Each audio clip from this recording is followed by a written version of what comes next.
பேப்பரில் second கொஸ்டினுக்கான 10 mark. அதுக்கு இம்பார்ட்டண்ட்டாக வந்து உங்கள் ஜிஎம்வி கியூஏ புக்கில் பேஜ் நம்பர் 38 இருக்குது பாருங்கள். பண்டித் தீன்தயாள் உபாத்யாய், இதுதான் வந்து இம்பார்ட்டண்ட்டு. பண்டித் தீன்தயாள் உபாத்யாய் எஸ்ஏ பார்க்கலாம். பேஜ் நம்பர் 38 இருக்குது பாருங்கள். செகண்ட் பேப்பருக்கு second question 10 mark. Pandit Deendayal Upadhyay का जन्म दिसंबर 1916 में राजस्थान में एक साधारण हिंदू परिवार में हुआ. சாதாரண அப்படின்னா நம்மள மாதிரி சாதாரண மிடில் கிளாஸ் ஃபேமிலியில் இந்து குடும்பத்தில், பரிவார் அப்படின்னா குடும்பம், பிறந்தார். 1916 ராஜஸ்தானில் பிறந்தார்.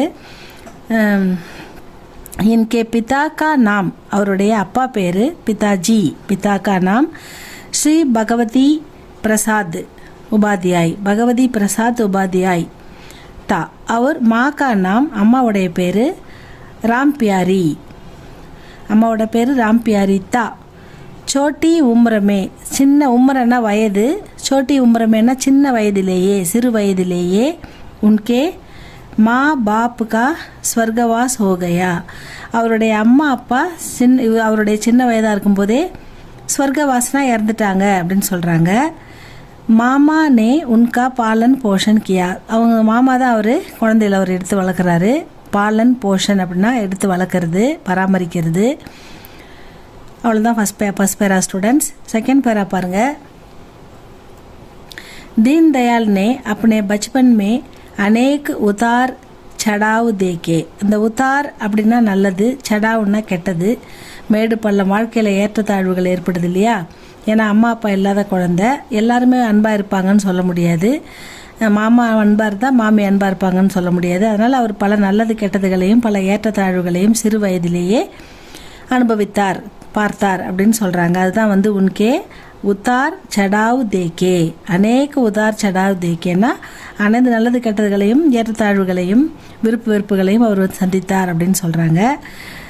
உன்கோ அப்படி புத்திமத்தா, புத்திமத்தானா புத்திசாலித்தனம், அறிவாளித்தனம். அவர் சிறு வயதில் நல்ல அறிவாளியான குழந்தையாக இருந்திருக்காரு. உன்கோ அப்படி புத்திமத்தா और प्रतिभा के कारण स्कूल व कॉलेज में, ஸ்கூலில் மட்டும் இல்லை கல்லூரியிலும் பள்ளி படிப்போடு இல்லாமல் காலேஜ்லேயும் கை ஸ்வர்ண பதக், தங்க கோல்டு மெடல், நிறைய கோல்டு மெடல், படிப்பில் சிறந்து விளங்கி நல்ல கோல்டு மெடல் வாங்கியிருக்காரு. அவர் புரஸ்கார் பிராப்த் கியா, புரஸ்கார்னா பரிசு பெறுதல், அவார்டு வாங்கிறது, வாங்கியிருக்காரு. उन्होंने कानपुर विश्वविद्यालय से ஸ்நாத்தக் சிக்ஷா பூரி கி, அவருடைய எல்லா பள்ளி படிப்பையும் கல்லூரி படிப்பையும் கான்பூர் விஸ்வவித்யாலயமே முடித்தார், பெற்றார் அப்படின்னு சொல்கிறாங்க. இந்த விஸ்வவித்யாலய் அப்படின்றது வந்து யூனிவர்சிட்டி, கான்பூர் யூனிவர்சிட்டியில் தன்னுடைய பட்டப்படிப்பை முடித்தார் அப்படின்னு சொல்லியிருக்காங்க. அடுத்த பேரால் வந்து 1937 में दीनदयाल कानपुर के राष्ट्रीय स्वयं सेवक संघ के साथ जुड़े, அதாவது ஆர்எஸ்எஸ் அப்படின்ற சேவை இயக்கத்தில் தன்னை இணைத்து கொண்டார்.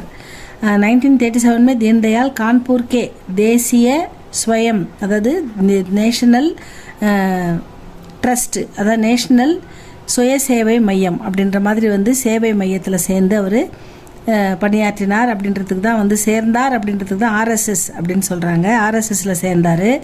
1942 में காலேஜ் की पढ़ाई पूर्ण करने के बाद 42 காலேஜுடைய படிப்பு பூர்ணனா கம்ப்ளீட் ஆன பிறகு ஆர்எஸ்எஸ் கே பிரசிக்ஷன், ஆர்எஸ்எஸில் பயிற்சி பெறுவதற்காக, பிரசிக்ஷனா ப்ராக்டிக்கலாக பயிற்சி பெறுவதற்காக பிரசிக்ஷன் பிராப்த கர்னே கே லியே நாக்பூர் சலே கயே, நாக்பூருக்கு போனார். அங்கே போய் ப்ராக்டிக்கலாக அனுபவ அறிவு பெறுவதற்காக அங்கே போய் நாக்பூர் போகிறாரு.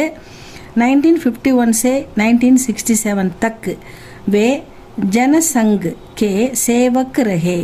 1951 67 வரைக்கும் அந்த ஆர்எஸ்எஸில் ஜனசங்க் அப்படின்ற ஆர்எஸ்எஸ் குரூப்பில் ஒரு பணியாளராக, சேவகராக பணியாற்றுகிறார். 1967 में उनको जनसंघ का அத்தியக்ஷன தலைவராக நிர்வச்சித்து கியா கயார், அது தலைவராக பொறுப்பேற்று அதை நடத்தினார் அப்படின்னு சொல்கிறாங்க. அவர் தலைவராக 67 தேர்ந்தெடுக்கப்பட்டார். ஆர்எஸ்எஸ் தலைவராக இருந்திருக்கிறார் அப்படின்றத நம்ம புரிஞ்சுக்கணும். அடுத்த பேரா பாருங்கள். उन्होंने आरएसएस के कार्यकर्ता के दौरान, அதாவது உன்ஹோனே அவர் ஆர்எஸ்எஸ்ல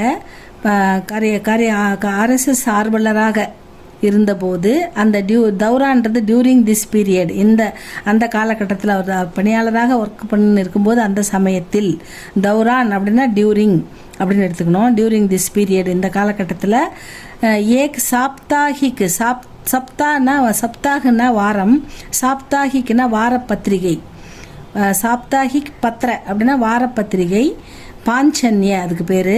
அவர் ஏக் தைனிக் பத்ர ஒரு டெய்லி நியூஸ் பேப்பர், அதுக்கு பேர் ஸ்வதேஷ், ஷுருக்கிய ஆரம்பித்து நடத்தி வந்தார். டாக்டர் கேபி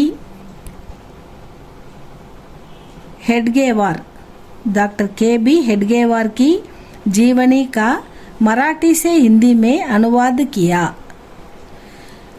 அந்த சமயத்தில் அவர் டாக்டர் கேபி ஹெட்கேவார் அப்படின்றவருடைய ஜீவனின்னா வாழ்க்கை வரலாற்றை மராட்டி சே அப்படின்னா மராட்டியிலிருந்து ஹிந்தியில் அனுவாதிக்கிய மொழிபெயர்த்து அளித்தார் அப்படின்றாங்க. அனுவாதனா டிரான்ஸ்லேட் பண்ணுறது உங்களுக்கு தெரியும். அதே மாதிரி மராட்டியிலிருந்து ஹிந்திக்கு மொழிபெயர்த்து வழங்கினார் அப்படின்னு சொல்கிறாங்க. உன்கி பிரமுக் அவருடைய முக்கியமான ரச்சனாயன படைப்புகள் சம்ராட் சந்திரகுப்த, இங்கே லாஸ்ட் இந்திர கு இப்தன் படிங்க, இது சா போட்டுறாதீங்க, இது சா கிடையாது. சம்ராட் சந்திரகுப்த பிரமுக் ரச்சனாய் அவருடைய முக்கிய படைப்புகளில் ஒன்று சம்ராட் சந்திரகுப்த, ஜகத்குரு சங்கராச்சாரிய, அகண்ட பாரத் கியோ ஹே, ஆதிக, இதெல்லாம் அவருடைய முக்கியமான படைப்புகள் அப்படின்னு சொல்கிறாங்க. அடுத்த பேஜில் பாருங்கள். உன்கா விசார் அவருடைய எண்ணம் என்னவா இருக்கிறதுன்னா, உன்கா விசார்த்தா கி பிரத்யேக வியக்திகா ஒவ்வொரு தனி மனிதரையும், பிரத்யேகனா ஒவ்வொரு தனி, வியக்தின்னா பர்சன் மனிதன், பிரத்யேக வியக்தினா ஒவ்வொரு தனி மனிதனையும் சம்மான் கர்னா பிரசாசன் கா கர்த்தவிய ஹோனா, ஒவ்வொரு தனி மனிதனையும் மதிப்பது நிர்வாகத்தின் பொறுப்பாக இருக்க வேண்டும் அப்படின்னு அவர் சொல்கிறாரு.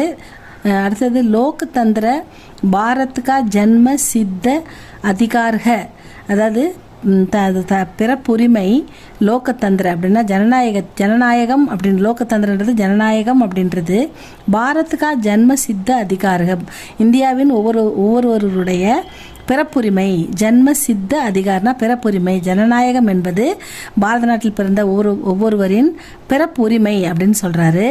தீன்தயாள் கா மானவதாவாத் அவருடைய மனித நேயம், பிரத்யேக மனுஷியக்கே ஒவ்வொரு தனி மனிதனின் ஷரீர் அப்படின்னா உடல், மண் அப்படின்னா மனம், புத்தி அப்படின்னா அறிவு, உடல் மனம் அறிவு, அவர் ஆத்மா அவருடைய மனம், ஆத்மா கா மிலா ஹுவா காரியக்கிரம், இது எல்லாம் ஒருங்கிணைந்து செயல்படும் ஒரு செயலாகும் அப்படின்னு சொல்கிறாரு. அடுத்தது உன்கா நிதன் அவருடைய டெத்து 11 ஃபர்வரி 1968 மே ஹுவா, அவர் 11 பிப்ரவரி 68 இறந்தார். அப்படி இறந்துட்டாலும் அவர் உன்கி யாத் அவருடைய நினைவு ஆஜ்பி அமர்க இன்றும் அவருடைய புகழ், அவருடைய பெயர் அழியாமல் நினைவில் இருக்கிறது மக்கள் மனதில் அப்படின்னு சொல்கிறாங்க. இவ்வளோதான் பண்டித் தீன்தயாள் உபாத்யாய். இதை படிச்சுக்கோங்க ஸ்டூடெண்ட்ஸ், இது 2வது இம்பார்ட்டண்ட், அதாவது 2வது 10 மார்க்குக்கு இதை படிச்சுக்கோங்க. இது உங்களுக்கு பிடிச்சிருந்தால் லைக் பண்ணுங்கள், சப்ஸ்கிரைப் பண்ணுங்கள் ஸ்டூடெண்ட்ஸ். உங்கள் கூட படிக்கிற ஃப்ரெண்ட்ஸுக்கெல்லாம் இந்த வீடியோவை ஷேர் பண்ணுங்கள். தேங்க்யூ ஃபார் வாட்சிங்.